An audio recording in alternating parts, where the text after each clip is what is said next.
Benson ഇപ്പോൾ അവിടെ ground റിപ്പോർട്ടിങ്ങിൽ ഉള്ള ആളാണ്. ഇത് ഏതൊക്കെ രീതിയിൽ അവിടെ പ്രതിഫലിക്കാനാണ് സാധ്യത? മുൻ അനുഭവത്തിൽ ഈ വടകര ലോക്സഭ തെരഞ്ഞെടുപ്പ് അടക്കമുള്ള കാര്യങ്ങളുടെ അനുഭവം വെച്ചുകൊണ്ട് ഇതിനെ തുലനം ചെയ്യേണ്ടതുണ്ടോ? അത്തരത്തിൽ എങ്ങനെ വിലയിരുത്താം നമുക്കിതിനെ?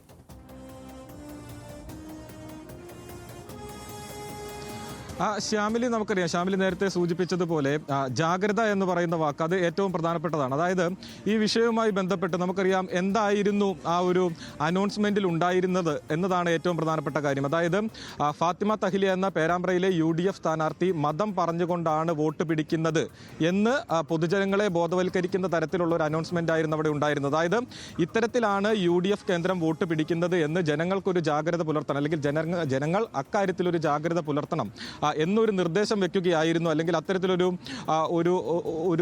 ആശയം മുൻപോട്ട്, അല്ലെങ്കിൽ ജനങ്ങളെ അത് അവബോധിപ്പിക്കാൻ വേണ്ടിയുള്ള ഒരു ശ്രമം നടത്തുകയായിരുന്നു ഈ LDFന്റെ ഈ ഒരു അനൗൺസ്മെന്റിലൂടെ ഉണ്ടായിരുന്നത് എന്നുള്ളതാണ് ഞാൻ മനസ്സിലാക്കുന്നത്. പക്ഷേ അത് ഇത്തരത്തിൽ അവർക്ക് തന്നെ തിരിച്ചടിയാകുന്ന ഒരു ഘട്ടത്തിലേക്ക് എത്തി നിൽക്കുന്നത്. അതായത് അവർ LDF അല്ല ഈ ഒരു അനൗൺസ്മെന്റിന് നേതൃത്വം നൽകിയത്, തങ്ങൾക്കിതിൽ പങ്കില്ല എന്നവർ പറയുന്ന ഘട്ടം തന്നെയാണ് നിലനിൽക്കുന്നത്. പക്ഷേ അത് നമുക്ക് ആ ദൃശ്യങ്ങളിൽ കാണാം. അതിൻ്റെ അകത്ത് ടി പി രാമകൃഷ്ണന് വോട്ട് ചെയ്യുക, അരിവാൾ ചുറ്റിക നക്ഷത്ര അടയാളത്തിൽ ടി പി രാമകൃഷ്ണൻ വോട്ട് ചെയ്യുക എന്നടക്കമുള്ള ഫ്ലക്സുകൾ ആ വണ്ടിയിലുണ്ട്.